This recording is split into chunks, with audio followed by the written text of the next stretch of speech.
అందులో ధర కూడా బాగా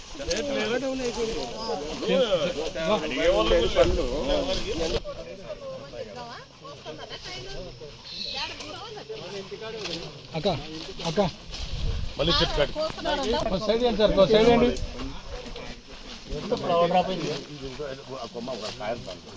నువ్వు చేయవదలనా రైతుల దుస్థితి చూస్తుంటే ఇది మొన్న వెల్దుర్తి మండలంలో కూడా ఎల్బండ దగ్గరికి వెళ్ళినా రైతు చాలా బాధలో ఒక్కొక్క ఎకరాకి ఇలాగనే లక్షల్లో అవుతుందమ్మా పెట్టుబడులు. మరి స్ప్రే చాలా 10-15 సార్లు కొట్టాల. నవంబర్ నుంచి చిన్న పిల్లల్లాగా దీన్ని చిన్నపిల్లలు ఎలాగైతే చేస్తామో అట్లా చేస్తే కానీ మాకు ఈ పంట రాదు. ఆ పంట వచ్చినప్పుడు కూడా ఎక్స్పోర్ట్ లేదు చేస్తామంటే తగినంత ధర లేదు. ఈ కూటమి ప్రభుత్వం వచ్చిన తర్వాత చంద్రబాబు నాయుడు గారు సీఎం అయిన తర్వాత రైతులని పూర్తిగా పట్టించుకొని దుస్థితి ఈరోజు ఇక్కడ మన ఎల్బండ వెల్దుర్తి మండలంలో ఇదే దుస్థితి. రైతు మామిడి ఇలాగా బంక ఇలాగా తెగులు. కాబట్టి ఖచ్చితంగా ఈ ప్రభుత్వం రైతులని ఖచ్చితంగా ఆదుకోవాలి. ఆదుకోని పక్షంలో వాళ్ళకి గిట్టుబాటు ధర మద్దతు ధర ఖచ్చితంగా తెలపాలి.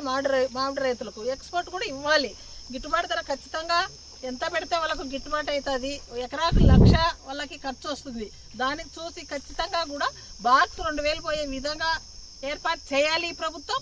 మామిడి తోట రైతులను ఆదుకోవాలని చెప్పేసి డిమాండ్ చేస్తున్నాం.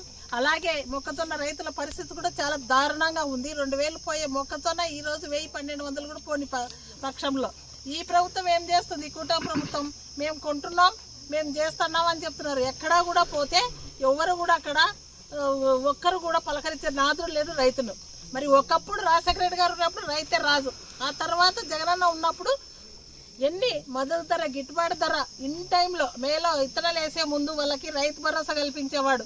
మరి ఎప్పుడు కూడా ఒక టమోటా చూసుకుంటే ఎన్నోసార్లు సంవత్సరానికి పత్తికొండలో రైతులంతా కూడా టమోటాను పారేసే పరిస్థితి నెలకొంది ఈ కూటమి ప్రభుత్వంలో.